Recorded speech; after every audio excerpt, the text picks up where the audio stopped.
Are you having a hard time figuring out what to get Dad for Father's Day? You should check out Row 1 Brand's Vintage Pictorum Gallery. They have America's best sports art. With over 7,200 historic sports prints, you're assured to find something unique for Dad this Father's Day. Instead of a boring old tie, get him a historic baseball photo taken by Henry High Sandham at the historic Polo Grounds Stadium in New York City during the 1894 Temple Cup. Or, if he's an NFL buff, check out the 1963 vintage NFL poster. These are so good looking that you'll be amazed how they turn out. Shop now at sportshistorynetwork.com/row1 and save 15% off your order. Are you ready for a great history lesson on a game of football? Well, Joe Ziemba is here to put class in session as we go through jerseys number 77s and the greatest players in NFL history that wore that jersey, and it's all coming up with Joe in just a moment. This is the Pigskin Daily History Dispatch, a podcast that covers the anniversaries of American football events throughout history on a day-to-day basis. Your host, Darren Hayes, is podcasting from America's North Shore to bring you the memories of the gridiron, one day at a time. So as we come out of the tunnel of the Sports History Network, let's take the field and go no huddle through the portal of positive gridiron history with pigskindispatch.com. This podcast is part of the Sports History Network, your headquarters for the yesteryear of your favorite sport. You can learn more at sportshistorynetwork.com.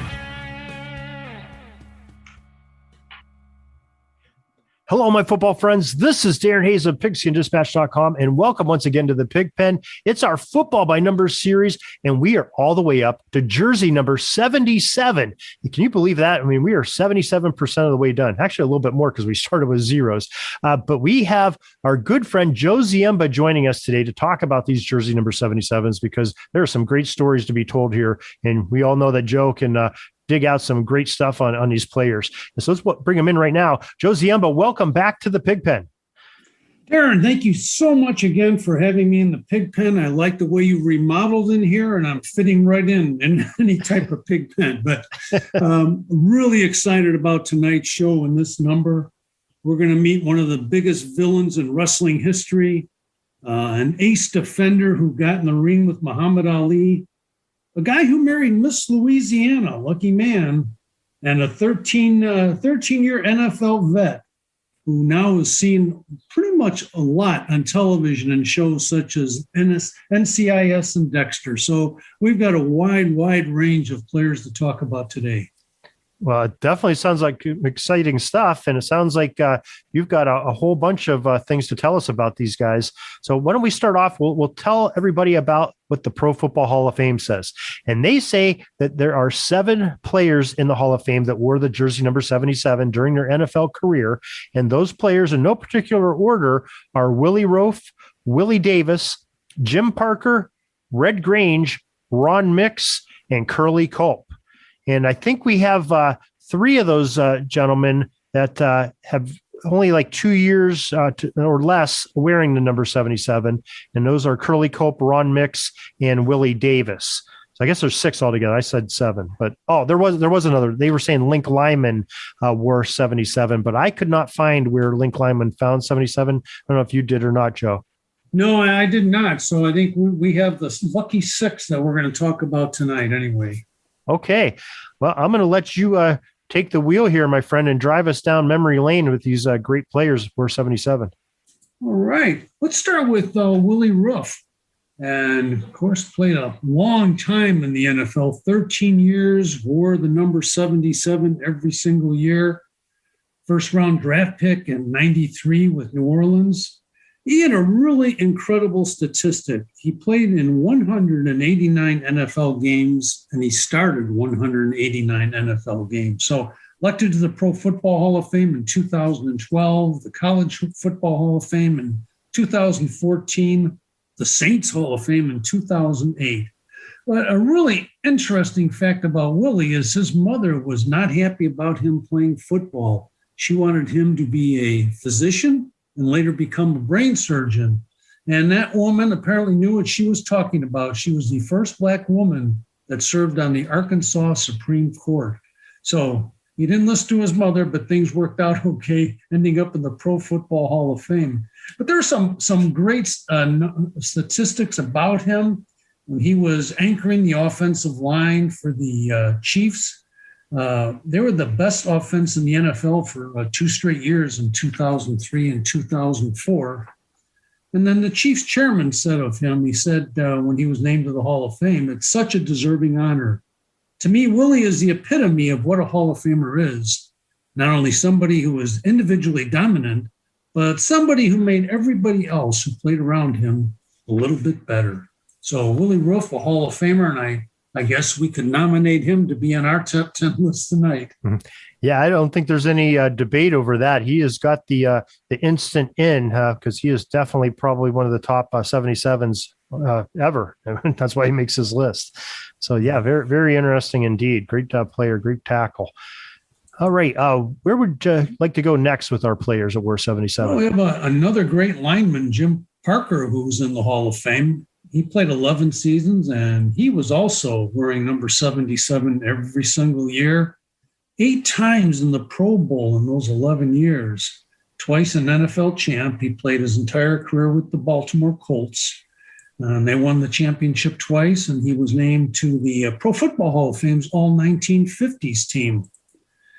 Sports Illustrated back in 1999 listed him as the on first team for their All-Century team for players. So that was pretty interesting. Named to the College Football Hall of Fame in 1977.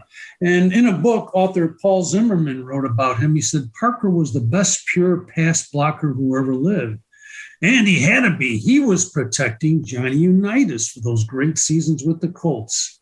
And at one time, Parker said, it didn't take me long to learn the one big rule with the Colts. Just keep them away from Johnny. I remember Coach Eubank telling me my first summer in camp, you can be the most unpopular man on the team if the quarterback gets hurt. So how could I ever forget that? So, Mr. Parker, I think you are definitely a nominee for our top 10 list tonight for those who wore number 77. I can't disagree with you a bit there. That is just a phenomenal career that Jim Parker had too on that offensive line. So yeah, definitely he is on our list also. So that takes up 2 of our spots. And I have a feeling I know what direction you're going to go to next. Well, we do have a halfback who played for the Chicago Bears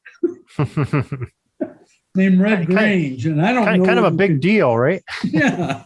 He was voted as the top player of all time in the NFL, or the top influence. Certainly a top player, I think, in college all time, in one of the many polls. You know, his statistics weren't outstanding.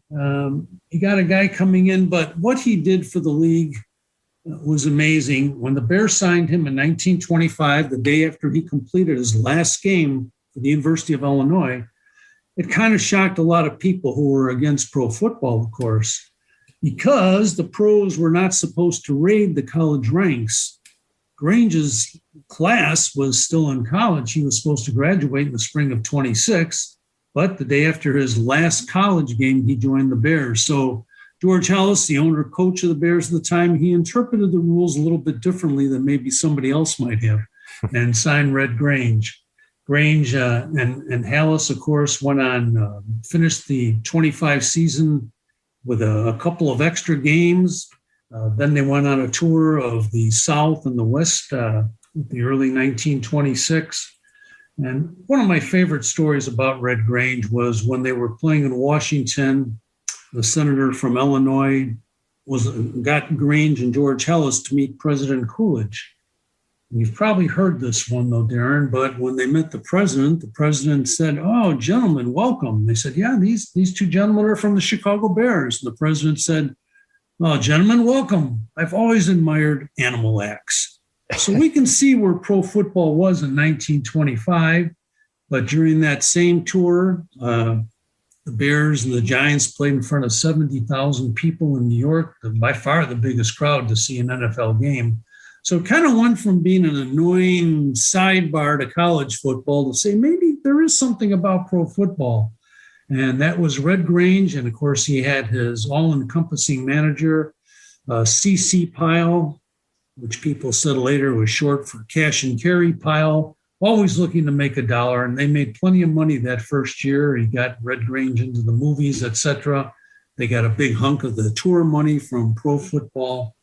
And Grange and Pyle eventually started another league in competition with the NFL in 1926 that only lasted a season.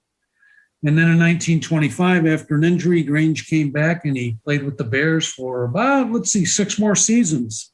Played offense, played defense, and made an impact on the team. So we can talk forever about Red Grange, but I'd certainly like to nominate him for our top 10 list tonight. No, he definitely is the cream of the crop here. He would probably make it in the top 3 list of any number that he wore because he was just that important to football.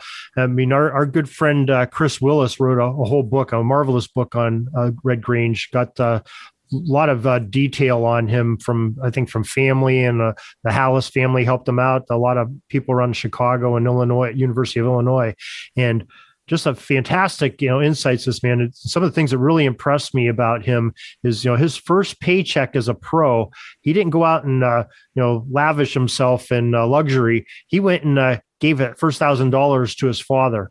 Yes. Just the legends, how he became the Wheaton Iceman. We talked about it in other podcasts when we had Chris on, delivering those blocks of ice up the stairs. And, the championship game, the first unofficial championship game against, I think it was Portsmouth, where him and Nagurski had the play that was controversial to score. So, and the barnstorming tour, really, it set the NFL on a course of profitability. Like you said, the Giants weren't making any money until Red Grange came and visited them, and 70,000 at the Polo Grounds, and they sparked a little interest in their community and got some numbers after that, even after Grange came. Rich Schmelter was on a couple weeks ago talking about the Los Angeles football and pro football, and how it was sort of just stagnant until Grange came out there on a barnstorming tour and just ignited interest from football. So what this man did and CC Pyle did, however you look at CC Pyle, they're very important to the NFL history and why the game is what it is today. And I think Chris Willis captures that in his book magnificently and shows the importance of that man. Chris Willis's book is, like his other books on Joe Carr and Dutch Clark, is phenomenal.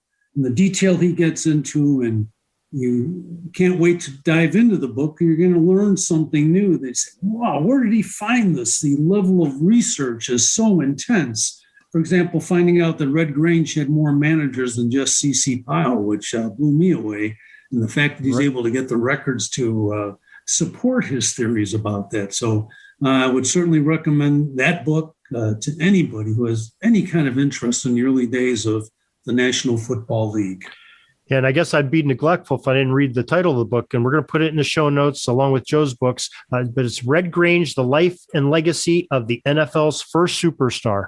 So you can find that on Amazon. We'll put it in the show notes. So like I said, with Joe's books, which we'll talk about here in a little bit. So, okay, that takes us to 3 players on our list with Grange. And not sure what we would do. We have those other 3 Hall of Famers, but they're all 2 and 1 years of eligibility. Let's talk about them, but we'll probably end up putting them on a standby list here. Yeah, we have the 3 of them. Willie Davis. He only wore number 77 for 2 years, but boy, 5 times All-Pro, twice a Super Bowl champ, 5 times an NFL champ. Spent 2 years with Cleveland, the rest of his career with Green Bay, and a dominating force. He was 6'3", 243. For Cleveland and the Green Bay Packers, as you mentioned. Then we had Ron Mix, another sturdy lineman. He only wore number 77 for 1 year, but he had 8 times he was named to the Pro Bowl. And so He had a great career. And then finally, our third player who is worthy of the Hall of Fame, but might have a tough time tonight, was Curly Culp. And he played for Kansas and Houston, and a long career. The Lions, 6 times an All-Pro, won a Super Bowl, was also an AFL champ. He was considered too short to play football. Here he ended up in the Hall of Fame. He was 6'2", 265, and thought he was maybe too small to be a linebacker. So then he went to nose tackle, defensive tackle, played guard, and Little known fact about Curly, when he was in college, I think it was Arizona State, he was the NCAA heavyweight wrestling champion. So those are our three others that maybe we'll consider tonight. Yeah, definitely under consideration. But there are so many great players that have double-digit years wearing the 77. That's what we're trying to find, is that those top players that wore 77. So they still might make it with the 1 or 2 years, but it's going to be a tough trek for them here with some of the talent we got coming up here. So I know you have your eye on a few of these players that are not yet in the Hall of Fame, is how we'll tab them as always. So I'll let you lead the way here, my friend. Good. Let me start with a couple of guys who made an impact in the ring. And one is Ernie Ladd, 6'9", 290 pounds. When he came into the league back in 1961, people didn't know what to do with the guy. He made 4 Pro Bowls, one time as an AFL champ. His nickname was the Big Cat. And he wore 77 for 5 years. He played college hoops at Grambling State before he was discovered by the football community. And he had, a decent career. He wasn't a great he started most of his games on and off. A couple of years he started all 14 games back then. But he also was named to the Pro Wrestling Hall of Fame. Besides being... He was just kind of amazing. He became a pro wrestler after football. And with that name, the Big Cat, he wrestled people like Andre the Giant and Wahoo McDaniel, who's another NFL player we talked about, but was elected to the WWF Hall of Fame in 1995. So it was kind of interesting. Ernie Ladd, 4-time a Pro Bowler, might be on our list tonight, but right now there's some other big ones coming up. And let me talk about another big guy who played for a tiny college. His name is Lyle Alzado. Played 15 years in the league at number 77. Made 2 Pro Bowls. He was 5 times an all-pro player and 1 Super Bowl. In 1982, he was named Comeback Player of the Year, although a lot of people said at the time that, where did he come back from? He's very dominating, but he had a little bit of an injury. In 1977, he was the AFC Defensive Player of the Year. So most people think of Lyle Alzado as a kind of a crazy defender coming at you from everywhere. In fact, at the Pro Football Researchers Association convention last month, Mark Miller, a quarterback, said that when Lyle Alzado at the end of his career got traded, I believe maybe that was Cleveland at one point, that he actually lived with him for a short period of time, was the nicest man in the world. But on the field, he was different. But I wanted to find out, how could a guy who won the Whizzer White Award as the Man of the Year for community service have such a crazy, crazy reputation? And how did he come out of Yankton College in tiny South Dakota to become an All-Pro and win a Super Bowl? Well, the reason for that was he was born in Brooklyn, New York. After he completed high school, he had new scholarship offers. So he went down to Kilgore College in Texas, played for 2 years. Then we got recruited to go to Yankton. Yankton, as I said, was a small school on the very southern tip of South Dakota, and it was a member of the Tri-State Conference. One of his teammates was Les Goodman, who played halfback for the Green Bay Packers. So I wanted to find out a little more about Lyle Lozado and went back to South Dakota papers to find out some more about him. You talk about why he was so crazy on the streets, and this is, of course, when he was in the pros. He had an interview with the Rapid City Journal in South Dakota, and he explained himself thusly. He said, when you've been a street fighter, like Alzado was in New York, sometimes you will resort to old tactics if you're frustrated. You'll slap a guy on the football field, hit him on the helmet, or ram him with your helmet, or a headbutt, as we call it. But he said he got that from being a kind of a street fighter back in New York. So we go back a little further and find out what his coach at Yankton said about him. And this goes back to 1970. At the time, Lyle Alzado was 6'4", 250 pounds. And his college coach, Bill Bobson, said he should be one of the top picks in the pro football draft, which is pretty amazing since it was an NAIA school. He said, with his great speed, scouts feel he has the ability to play a number of positions. He's one of the most inspirational and dedicated men ever to put on a uniform for the Greyhounds. Well, the Greyhounds was a nickname for Yankton College. And I found a game that he played against Westmar College where he led the team with 9 tackles and 2 assists. And it was a big victory for Yankton. It was the first time Yankton had beaten Westmar since 1958. So kind of interesting. I got in touch with a guy named Ken Kortmeyer from the University of Sioux Falls, who was around back then when Alzado was in the same league. And he remembers Alzado lining up. They had heard the reputation against a guy called the Bear for Sioux Falls. The Bear was the offensive tackle. And for a play or two, the Bear, named the Bear because he was quite hairy, was able to hold Alzado off. On that 3rd or 4th play, Ken said, all we saw was the Bear flying backwards about 15 yards. So Alzado was tough in college. And poor little Yankton College is now a federal prison camp. It closed in 1984. But for those who say, what's with Yankton College? Well, they had 9 Rhodes Scholars, the most of any school to date from South Dakota. So there's my thing with Lyle Alzado. I think we should consider him for our top 10 tonight based on his 5 times that he was All-Pro and a long career lasting 15 years. Yeah. Wow. Well done, Joe. That was quite a great story on him. I mean, I can give some supporting evidence why I think he should be on the list.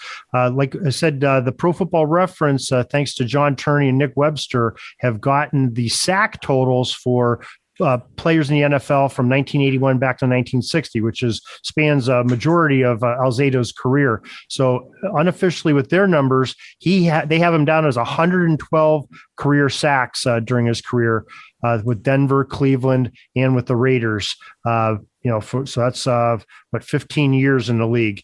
Unfortunately, we lost him much too early. He was only 43 years old when he passed with some form of cancer, I believe. But those 2 Pro Bowls, 2-time All-Pro, I don't think you can leave him off that list. And I suggest that he goes on as our next player, our 4th player. Great. Yes, thank you. Let's talk about another big guy, 6'3", 253, Dick Shafrath, who played his entire 12-year career with Cleveland. In 11 of those years, except for his rookie year, he wore number 77. And so Dick was called the Mule. 6 times All-Pro, won an NFL championship. He was the team MVP in 1963. What I liked about him was he was a kind of a small guy. When he was picked up for the pros, he only weighed 220 pounds, not very big for linemen, even way back in 1959. So he was one of the first to get involved with weightlifting to build himself up. Weightlifting and eating contests is what Dick did. He went from 220 to 270. But his career was pretty impressive after football. He served as an Ohio State Senator from 1986 to 2003. And he also loved to do stunts. He once wrestled a bear, not a Chicago bear, a real bear. He once on a bet ran 62 miles to training camp. And he canoed by himself across Lake Erie. So Dick was a inspirational person on and off the field. So we want to mention and nominate Dick Shafrath for being on our list tonight. Yeah, I don't know how you can keep him off either. 6 Pro Bowls and 4 times as an All-Pro and a NFL championship. I think that's another one that's just got the numbers. It's calling right out to be on his top 10 list. So if you're all right with it, I'm going to put him on as our 5th player. Well, maybe mention a guy with the best middle name, but before we proceed, I wanted to remember I put a little teaser at the start of our discussion tonight about someone who got in the ring with Muhammad Ali, and that was Lyle Alzado, who did some boxing for a while, thought better of it, could do more damage, but he got in with Muhammad Ali in an exhibition match at one time. So that's the last of that trivia about Lyle Alzado from Yankton College. Jim Tyrer. His middle name was Eflo. I've never heard that before. So I'm nominating him, even if he's not in the top 10, but he'll get our best nickname tonight, or best middle name. 13 years in the league, 12 years with number 77, 9 Pro Bowls, Darren. 3 times he was an AFL champ and won 1 Super Bowl. And when he was with the Dallas Texans before they kind of evolved into Kansas City, he played 180 consecutive games, which is really amazing. If you look down at his resume, he was a starter for just about every single year of his career, every single game. So he's had some honors. He's been the first team all 1960s team, first team all AFL team of all time. He was the AFL Offensive Lineman of the Year in 1969. He came to a kind of a sad end. He had some business failures after his career and unfortunately killed his wife and himself in 1980. But what a great football career he had before them. So Jim Tyrer, we'd like to nominate him for our top 10 list tonight. Yeah, I agree, especially with those all pros and Pro Bowls. And how can you leave him off? So, yeah, I agree with you. Number 6 is where he goes into our list here. So we have 4 more spots to fill here and a lot of great players. Got a lot of good ones. How would you like to play tennis against a 6'7" opponent who has an amazing serve? That's probably why I don't play tennis. He'll definitely be able to jump over the net if he wins, right? Yes. I hate to see a slam from him, but 6'7", 330-pound tackle Andrew Whitworth for Cincinnati, played with the Rams as well. A long, long career, 16 years. He wore 77 every single year. And after his first year, he started every game he played in, 208 games, if I added that up right. So quite an accomplishment. His wife, Melissa, was Miss Louisiana. And he's just been, after his career, kind of an incredible person in the community. Just last year, he donated $250,000 to the Los Angeles Food Bank. So before he accomplished all that, 4 times he was on the Pro Bowl. So Andrew Whitworth, I think, played from 2006 to 2020. Is he still playing? I would think he is. I don't know. He might not be done yet. I'm not sure. Yeah, so certainly worth our consideration for our top 10 tonight. Yeah, I definitely agree with you. I'm not going to put him on yet because, but I have a feeling he's got the inside track here, getting one of those spots. So let's hold off on him a little bit because there's still some big names here to discuss, and only 4 spots to go. So why don't you take us to our next player? All right, a couple guys who played in years gone by, and one is Bruce Fosley, born in 1933, played his entire career except for 1 year with San Francisco, then finished off in Atlanta. 14 years, he wore number 77, 4 times in the Pro Bowl. He was a tackle in college, but in the pros, he played defensive end, offensive guard, and center. Considered a member of the 49ers Golden Era team from 1946 to 69 when they selected former players for that. He was also named to the college football 75th anniversary team back in 1981. He's in the College Football Hall of Fame, and after his work life on the gridiron, he started remodeling houses, later co-owned an electrical supply company. And we're talking about 1977, and his college, West Virginia, retired his number 77. He continues to be very active in his community. So Bruce Fosley, another name we might consider for our top 10 list tonight.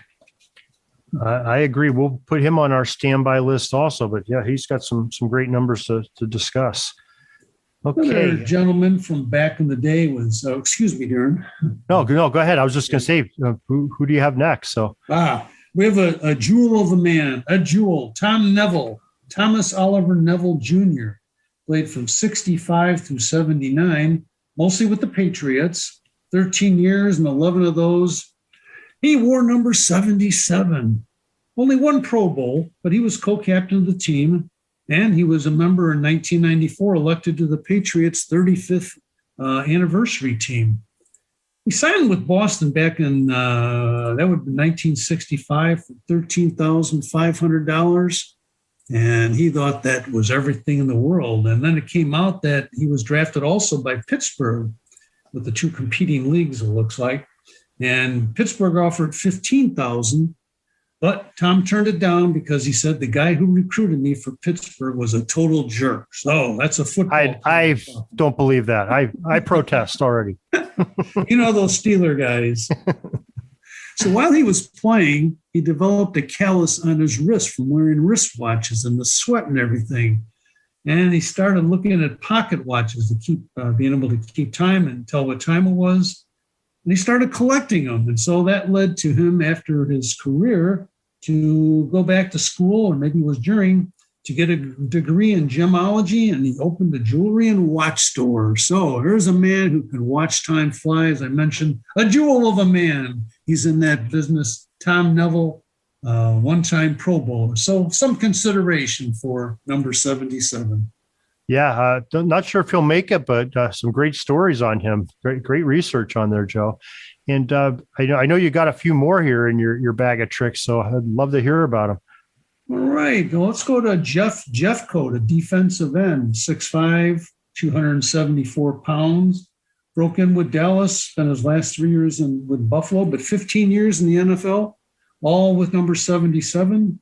Won 2 Super Bowls, but never was elected to a Pro Bowl. But he was nominated for the Pro Football Hall of Fame in 2008. He didn't make it, but that shows the consideration for Jim Jeffco. He never missed a game in his 12 years with Dallas. It's probably best remembered in 1985. He sacked Joe Theismann 5 times in one game to tie a franchise record. And when he left the Cowboys to finish off in Buffalo, he was the career sack leader with 94.5 sacks total. But he, at one time, played 224 consecutive games in a row. That's pretty redundant, consecutive in a row, but that's what he did. So 15 years wearing number 77, although he never did make a Pro Bowl. Yeah, he ended up with 102 and a half sacks for his career if you add the 3 years in Buffalo. So just think about that. He had almost 5% of his sacks in that one game on one quarterback. And I'm sure Joe Theismann was feeling it the next day. Mr. Jeffco was a powerful man in his playing days. So, definitely one to consider here. I didn't realize he was up for nomination on the Pro Football Hall of Fame. Yeah. Very interesting.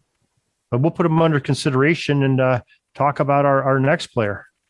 Well, next guy, his nickname was Little Mo, Dick Mozileski. And 6 foot, 250 pounds. Played for Washington, Pittsburgh, the Giants, most of his career with the Giants, played with Cleveland.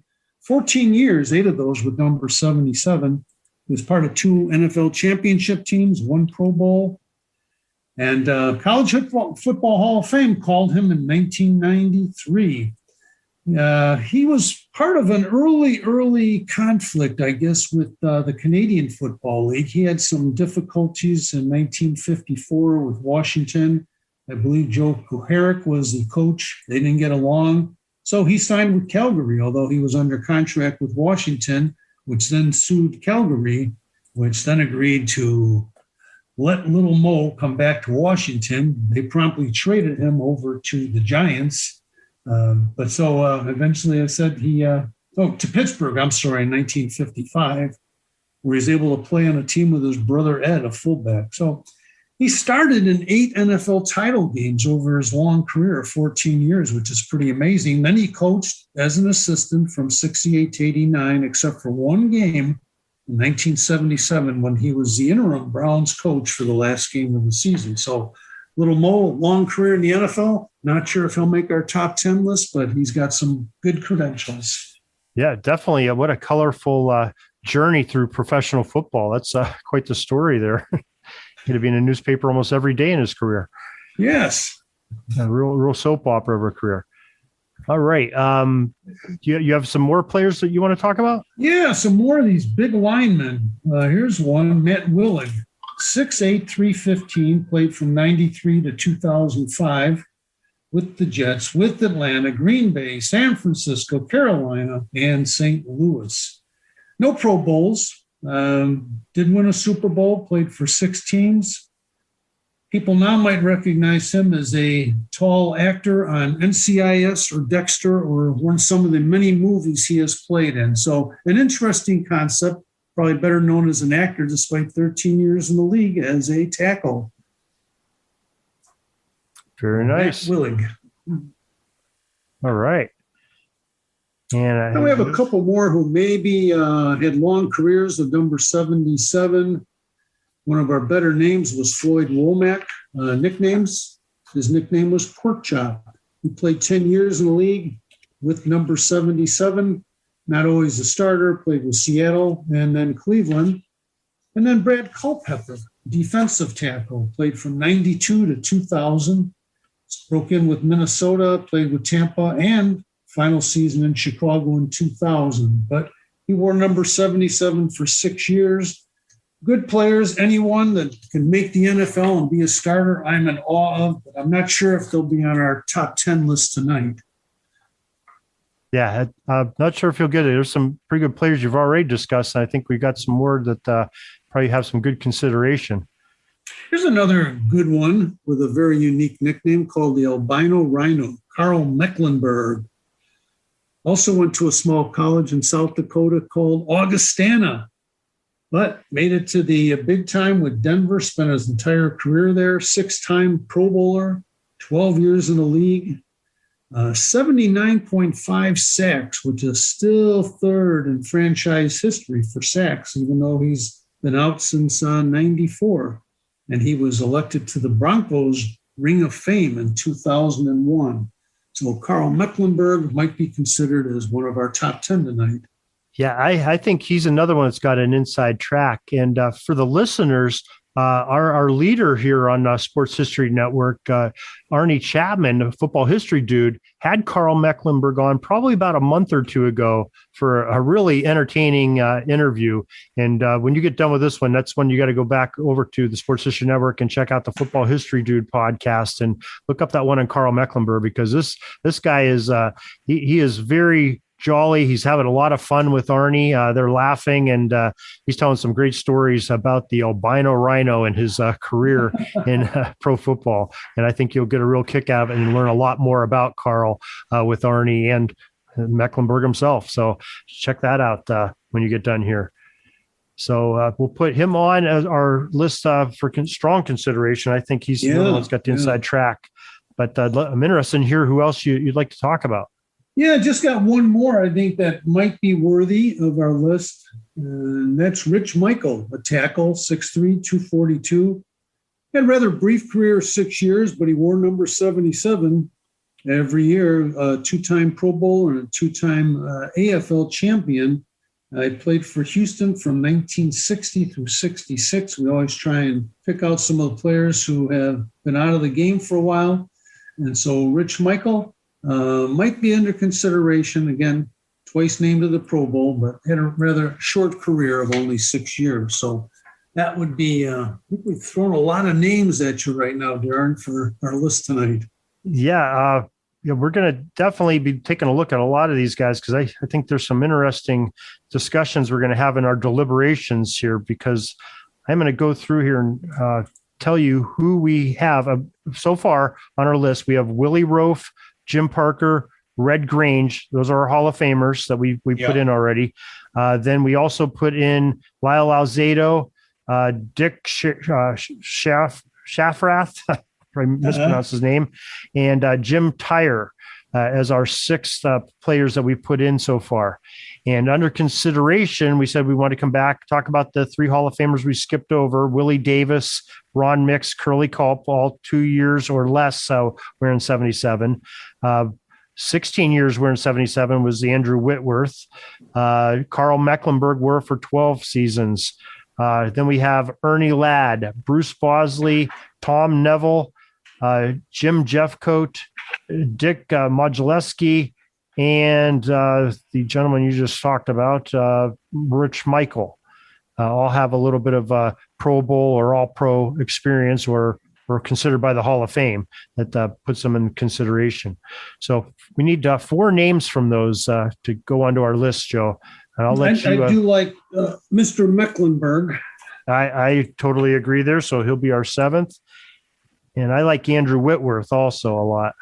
Yeah. Okay, so there is 8. And we need 2 more out of these fellas here. I think you impressed me with the Jeffco story. And we didn't put him on yet. No, I lost him here. Yeah, Jim Jeffco is one of the ones we considered. How do you feel about putting him on? Yeah, I think he'd be a real worthy choice. From researching his career and seeing what he accomplished. I'm just looking to see if I have any more notes on him to help us along here. But usually when I see a lot of scratching, that means he's a good candidate. And so I have lots of scratches, a 15-year career, of course, and won 2 Super Bowls. He didn't win a Pro Bowl, but when you're nominated to Hall of Fame, sometimes they're going to recognize folks who didn't get that immediate recognition and never missed a game in 12 years. So I think should be on our list. I totally agree with you. So that leaves us with one more player to put on our top 10 list of greatest number 77s. And boy, we still got some good ones. We still have those 3 Hall of Famers up there too, staring at us. I'm not sure which way we want to go here. Do you have any thoughts? Boy, we have some good ones. Boy, there's 3 or 4. And do you have any preferences for that last one? Now we got Mecklenburg in there.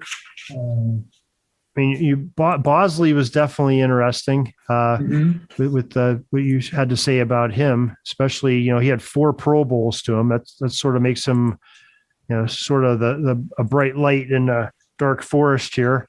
But you also, brought up that Mr. Rich Michael had a couple Pro Bowls, half as much as Bosley. Ernie Ladd, another interesting subject you talked about here. He's got 4 Pro Bowls and 3 All-Pros with him. So that makes him another one to take a look at here. So I guess I'm sort of stuck between Ladd and Bosley. Yeah, they'd be both good choices. And Ladd was a fearsome player, of course, back when he was playing. Bosley, 14 years, though, 4 times a Pro Bowl. So. Right, and Ladd only had the 77 for 5 years. So I guess if all things are equal with 4 Pro Bowls, you almost got to lean towards Bruce Bosley. Yeah, I would think we'd go that way. Okay, so we will put him on as our 10th. Just a quick review here. Willie Ruff, Jim Parker, Red Grange, Andrew Whitworth, Jim Tyre, Dick Shafrath, sorry about that name again, Lyle Alzado, Karl Mecklenburg, Bruce Bosley, and Jim Jeffco. Those are our top 10 greatest number 77s that Joe Ziemba and Darren Hayes came up with today on the Pigskin Dispatch. So, boy, that's quite a chore that we did there, and I thank you for the research and the help and the great stories that you told about these guys. I mean, you do a great job of preserving the football history of these gentlemen. Many of them may have been long forgotten, but glad to bring their memories back to the listeners here. And I appreciate you helping on that.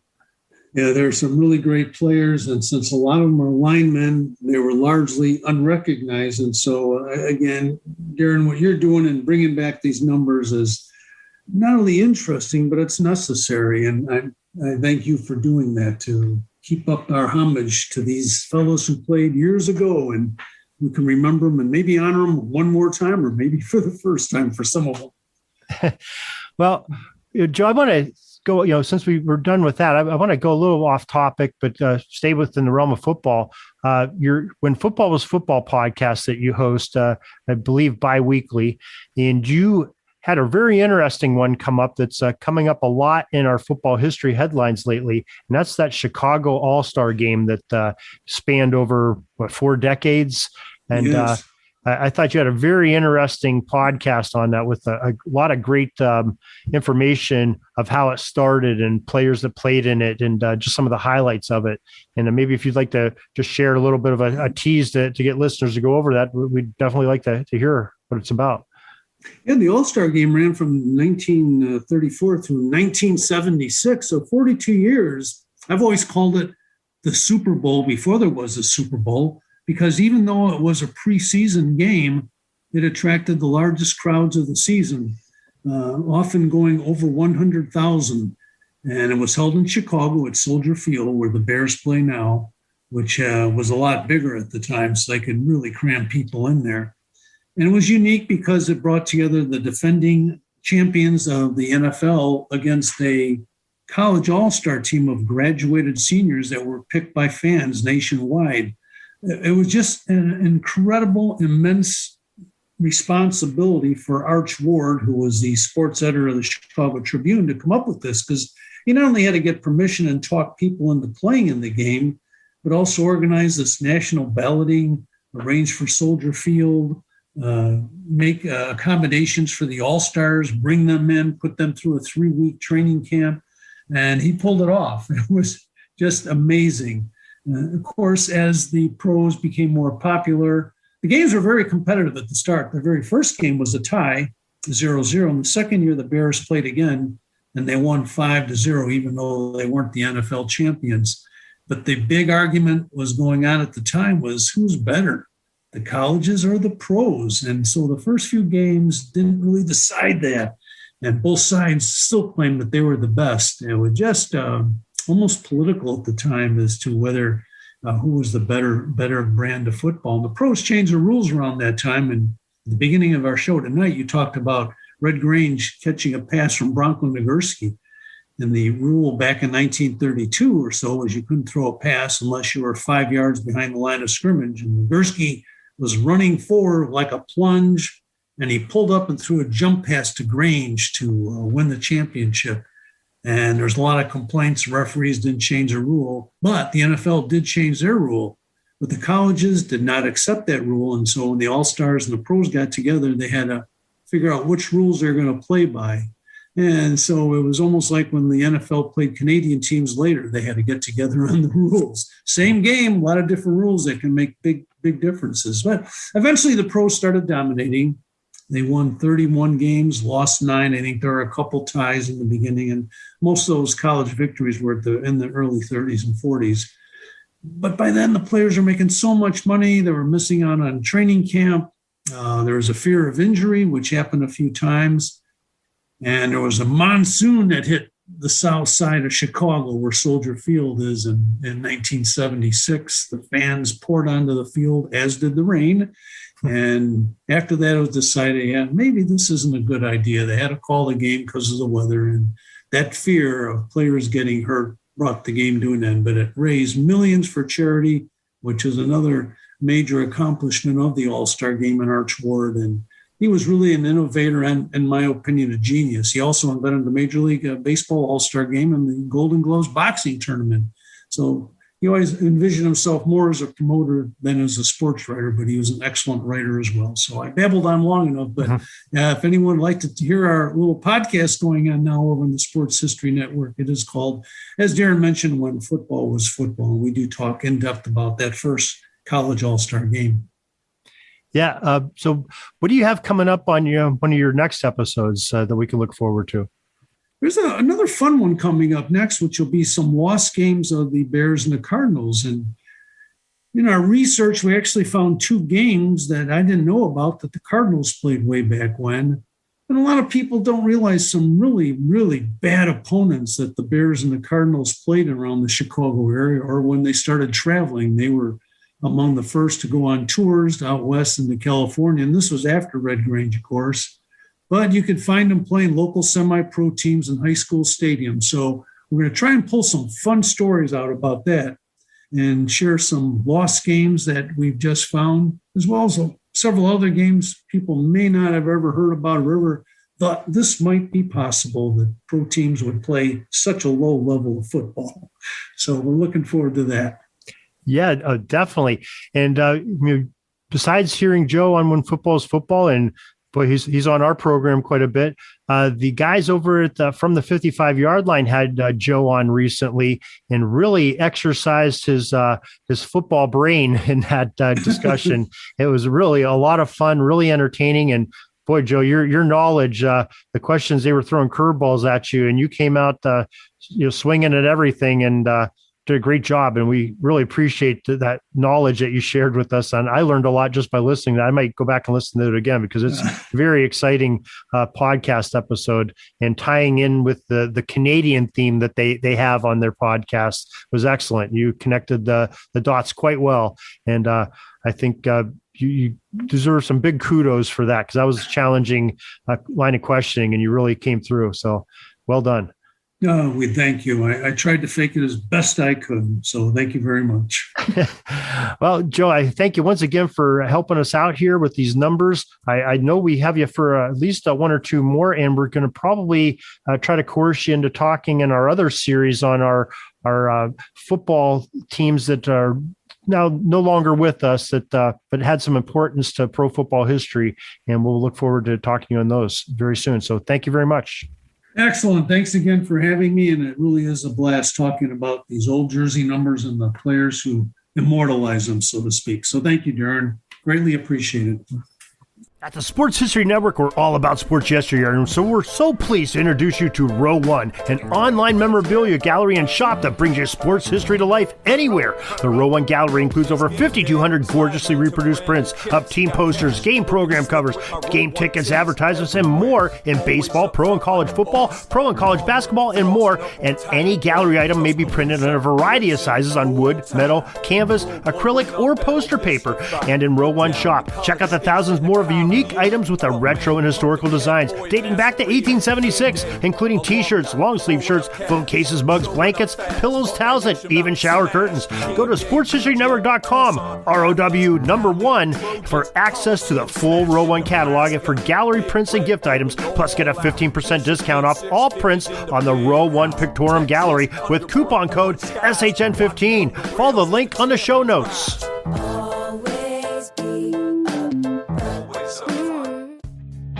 That's all the football history we have today, folks. Join us back tomorrow for more of your football history. We invite you to check out our website, pigskindispatch.com, not only to see the daily football history, but to experience positive football with our many articles on the good people of the game, as well as our own football comic strip, Cleat Marks Comics. Pigskindispatch.com is also on social media outlets, Facebook, Twitter, Instagram, and don't forget the Pigskin Dispatch YouTube channel to get all of your positive football news and history. Special thanks to the talents of Mike and Gene Monroe, as well as Jason Neff for letting us use their music during our podcast. This podcast is part of the Sports History Network, your headquarters for the yesteryear of your favorite sport. You can learn more at sportshistorynetwork.com.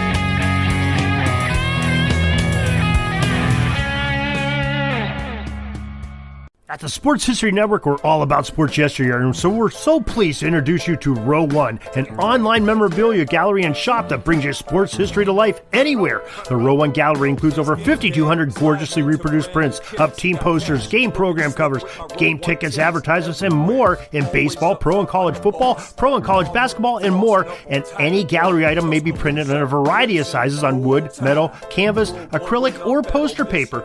And in Row One shop, check out the thousands more of unique items with retro and historical designs dating back to 1876, including t-shirts, long sleeve shirts, phone cases, mugs, blankets, pillows, towels, and even shower curtains. Go to sportshistorynetwork.com, ROW1, for access to the full Row One catalog and for gallery prints and gift items. Plus, get a 15% discount off all prints on the Row One Pictorium Gallery with coupon code SHN15. Follow the link on the show notes.